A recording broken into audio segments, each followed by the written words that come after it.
Olá, seja muito bem-vindo ao Alô Senado, a sua conexão direta com tudo o que se discute aqui no Senado Federal. No programa de hoje a gente vai falar sobre aposentadoria, transporte público e qualidade de ensino em São Paulo, patrulhas ambientais e o combate à impunidade e à corrupção. O Alô Senado começa agora.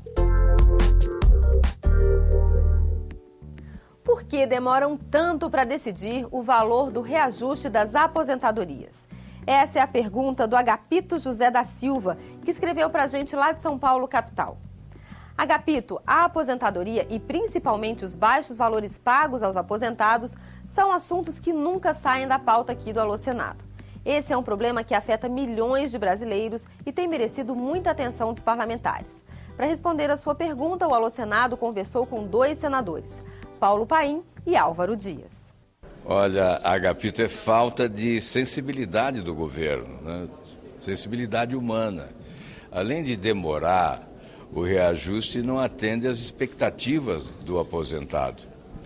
Há alguns anos, quando nós aprovamos aqui um reajuste de 15% e o presidente Lula vetou, o cálculo é que havia uma defasagem de 80% no valor da aposentadoria. O Senado aprovou projetos que estão parados na Câmara e, por isso, não se faz justiça ao aposentado brasileiro. Além da demora na discussão do assunto, na deliberação das matérias, o valor está defasado, ou seja, o aposentado brasileiro está recebendo muito menos do que tem direito de receber. Agapito, aqui é um jogo de poder, né? E que tem mais força no Congresso Nacional é o poder econômico. E o poder econômico não tem nos ajudado em nada em matéria de defesa dos aposentados e pensionistas, até porque eles têm um viés da previdência privada. E eles têm a sua previdência privada. Então nós que temos compromisso com os mais pobres, com os assalariados, com os trabalhadores, estamos trabalhando muito aqui para que a pressão permanente garanta o reajuste adequado para os aposentados e pensionistas. Então, mais uma vez, eu tenho que dizer que faça pressão aí na Câmara de Vereadores, no partido correspondente aos deputados federais, faça pressão na Assembleia Legislativa, procure a sua associação de aposentados, procure o seu sindicato, a sua federação, a sua confederação, a sua central e peça cada vez mais que as mobilizações aumentem para aprovar os 3 projetos que eu já aprovei aqui no Senado e que a Câmara, infelizmente, não vota.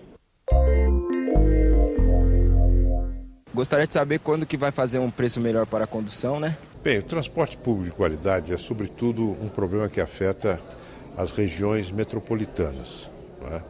Aí eu penso que é fundamental o investimento em transporte de grande capacidade, que são os trens metropolitanos e os metrôs. No caso de São Paulo, nós temos um metrô que é um metrô de muito boa qualidade e estamos investindo para modernizar a imensa rede de trens metropolitanos que nós temos na nossa região metropolitana. Mas acho que isso deve acontecer em todas as regiões metropolitanas. Eu defendo, por exemplo, que em vez do governo federal investir bilhões para fazer um trem-bala ligando o Rio de Janeiro a São Paulo, para transportar poucos passageiros e somente gente que pode pagar caro a passagem, que o governo federal investisse em metrô e trem nas regiões metropolitanas do Brasil. Isso seria um grande avanço para o transporte coletivo. Gostaria de saber também quando vai acabar a pobreza do Brasil, quando vai melhorar o ensino para nossas crianças ter um futuro melhor, né? Augusto, eu acho que acabar com a pobreza de uma vez, eu acho muito difícil. Nós vivemos numa sociedade capitalista que tem um polo de riqueza e um polo de pobreza. Aliás, em grande parte, a riqueza de uns é feita da pobreza de outros. Agora, para melhorar isso, é a luta das pessoas, é a luta dos sindicatos, é o voto consciente, não é? Para melhorar a distribuição de renda no nosso país. Penso também que o aumento real do salário mínimo, que vem acontecendo desde o governo Fernando Henrique, que continuou no governo Lula e agora no governo Dilma, é um elemento muito importante para combater a pobreza, assim como os programas de transferência de renda. Penso que é preciso pagar bem os professores, é preciso cuidar da formação dos professores, é preciso fazer avaliação, não é? Avaliação, que os pais participem da vida das escolas. Tudo isso são medidas que, no meu entender, dão certo, não é? Na gestão e também no desenvolvimento do sistema escolar. Um dos assuntos mais presentes nas mensagens do Alô Senado no ano passado e que continua em alta em 2012 é o combate à corrupção. Nas redes sociais, nas mensagens escritas e nos telefonemas que o Alô Senado recebe, o tema corrupção quase sempre vem acompanhado do tema impunidade. O Guido Quiniara Batuta, por exemplo, escreveu para a gente lá de Valinhos, no estado de São Paulo, para perguntar o que pode ser feito para acabar com a impunidade e o que os governantes e parlamentares podem fazer para evitar os casos de corrupção nos órgãos públicos. Com a palavra, o senador José Pimentel. Guido, a melhor forma para enfrentar a questão da corrupção no Brasil é fortalecer as instituições do Estado Democrático de Direito. Exatamente por isso, de 2003 para cá, nós já criamos 183 varas federais da Justiça Federal Brasileira que trata dessa matéria. Estamos criando mais 230 varas federais. Portanto, são quase 400 e poucas varas da Justiça Federal Brasileira que foram criadas nos últimos 9 anos exatamente para combater a corrupção. É por isso que nós já estamos chegando a mais de 16 mil prisões de 2003 para cá, fruto do fortalecimento da Justiça Federal Brasileira que cuida da questão da corrupção. Ao mesmo tempo, precisamos ter clareza que nós necessitamos enquadrar as pessoas jurídicas de direito privado, que são as corruptoras do Brasil, também na legislação brasileira, responsabilizando os seus dirigentes e responsabilizando a própria empresa no que diz respeito ao pagamento de multas. Nós criamos também a Controladoria Geral da União, que se antecipa aos fatos, responsabiliza os agentes públicos e os privados das obras públicas e encaminha ao Ministério Público e à Polícia Federal. E é por isso que o Brasil hoje é um dos países que é mais otimista no que diz respeito ao crescimento econômico. O Brasil hoje é a 6ª potência econômica do planeta, se prepara para ser a 5ª potência econômica. Já fizemos muito, mas ainda temos muito por fazer. Lá da cidade paulista de Atibaia, o Caio Kimura Teixeira pergunta: por que o governo brasileiro não investe mais nas patrulhas ambientais?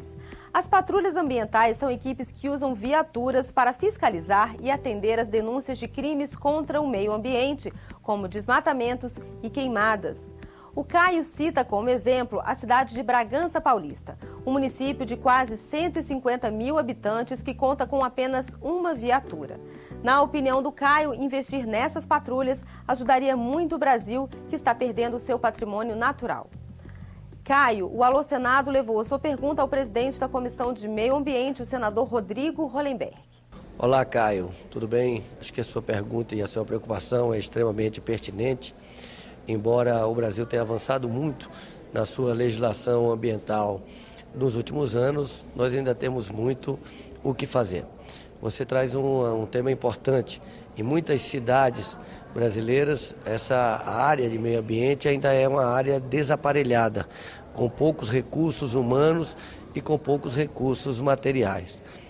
Parte dessa responsabilidade é do município e é muito importante uma mobilização da população, da sociedade local, procurando a Câmara de Vereadores, no sentido de que os municípios busquem garantir uma infraestrutura de proteção ao meio ambiente. Essa responsabilidade também é dos estados e também, é claro, que tem a responsabilidade da União. Nós estamos defendendo a criação de uma central brasileira de previsão meteorológica, O Ministério da Ciência e Tecnologia está trabalhando nesse centro tecnológico e, ao mesmo tempo, na construção de uma central nacional de combate a grandes incêndios. Mas isso não exime a responsabilidade dos municípios e dos estados de aparelharem as suas áreas ambientais. E por hoje é só, mas não se esqueça, o Alô Senado é um programa feito por você.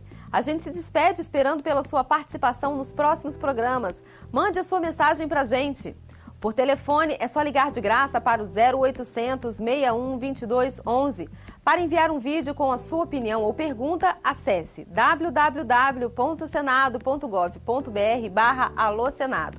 E para mandar a sua mensagem escrita, o endereço é o www.senado.gov.br/TV. A gente se vê no próximo Alô Senado. Até lá!